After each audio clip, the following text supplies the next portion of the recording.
All right, folks, we're back, and we're going to hop directly into the game. It is a brand new best of... Oops, wait, did that not unmute anything? Say something. Hello? Okay, sorry. Things sounded really muted still in my ears. We are getting back into the Ting Open, and it is another best of 5 in front of us. Spawning here on the bottom right side of the map for TvT, it's going to be the Red Terran player who is looking like a true god lately. aLive. In the bottom left as the blue Terran, he is Reality.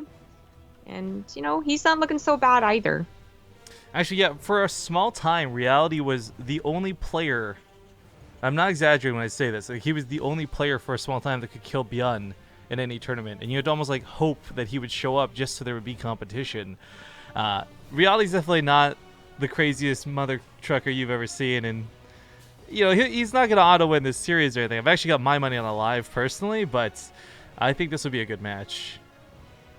Yeah, it should be a very good one. Of course, Reality did not have the same leisure as aLive scouting out their potential opponents, I guess, in the last series. aLive did ask to join the lobbies, and, well, they allowed it. But I'm sure Reality can feel confident versus both Ryung and Patience. Just matters if he likes TvT or TvP more. I had to count him out entirely. But aLive has just been looking like he's on a new level for Legacy of the Void. He's not been doing so poorly in the Korean leagues either, not just on the online cups. By the way, during the break, I did go grab my Patience shirt. I told him if he won that previous series, I would wear it on stream for him, so gotta go take a pic real quick. Of course. But of course. They're both going for the 1-Rax expand. So it's actually looking very, very identical. Even on the gas timings for the second gas. Command center for Reality's misplaced, though. Is there like a SCV there or something? I guess so. Sorry, I was taking that amazing selfie.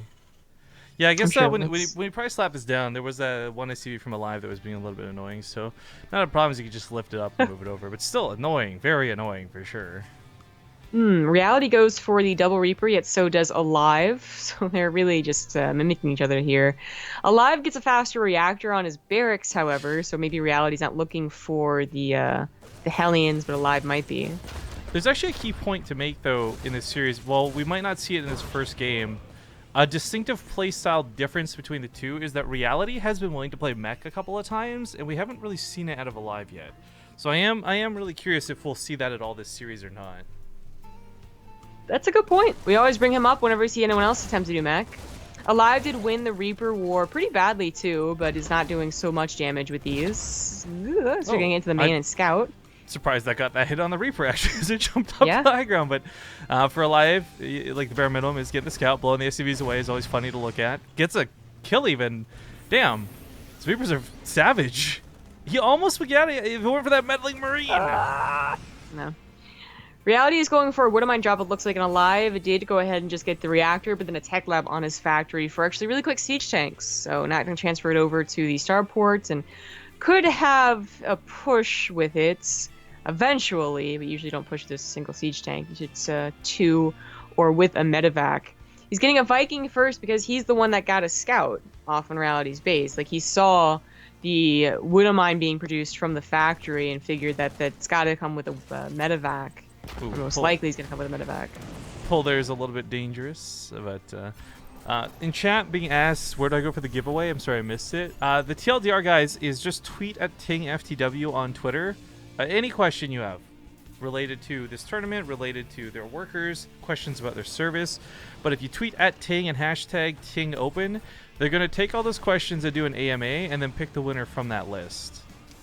The details are posted on the Team Liquid thread, and the bot is occasionally posting them in chat as well. But yeah, the medevac kind of shut down. Really, just the one Viking getting a couple shots shook Reality from going too much further.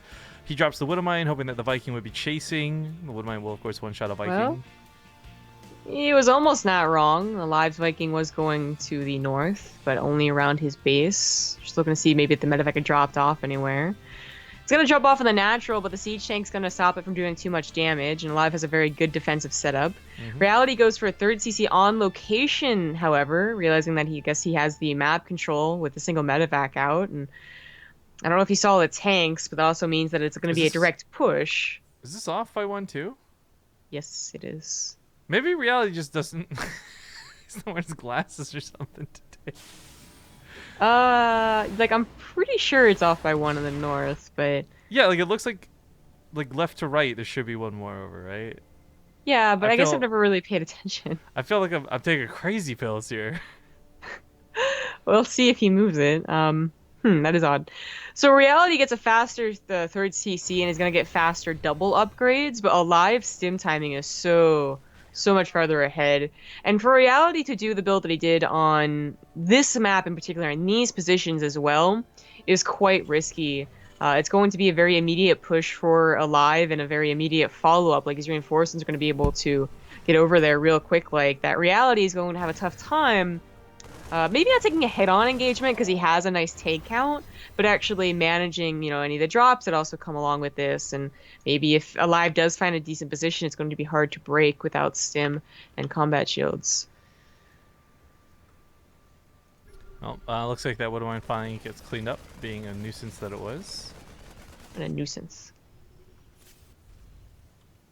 Combat shields is going to be ahead of Reality's everything. This is... very scary moment as aLive is about to push. Yeah, Combat Shields is actually pretty influential. We've discussed this in many casts. But the problem is it's not just like Combat Shields, the fact that stim is behind as well. It's just all kinds of not good. But I guess if you've got enough tanks in good enough positions, let's not forget he's going to have Vikings in the sky to keep the medevacs from really just dropping frivolously. So this actually doesn't look super dangerous. It's not a great thing for Reality being behind in tech, but I don't know that this will necessarily end the game.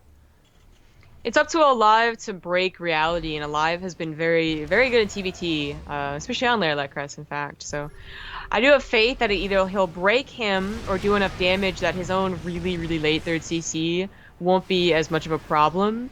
I'm not even sure he's going to get a third CC. I mean, he sees the scenario here and realizes that breaking Reality is probably not going to happen. But he could always try and go to the third at the very least, lift that, then get his own third. But he also might just be going super all in with this.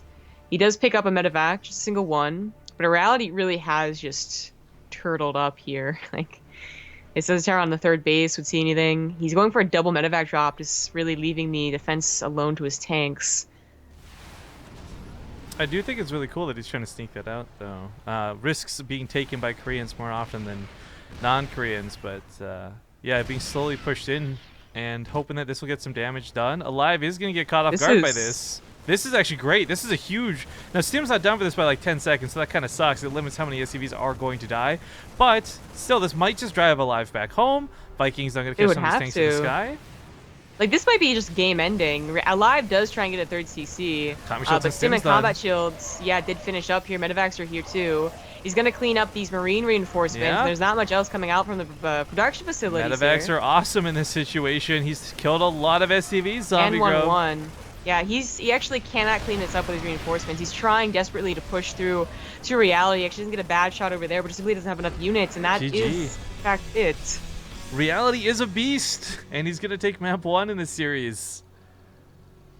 Yeah, aLive just couldn't do anything against the defensive setup.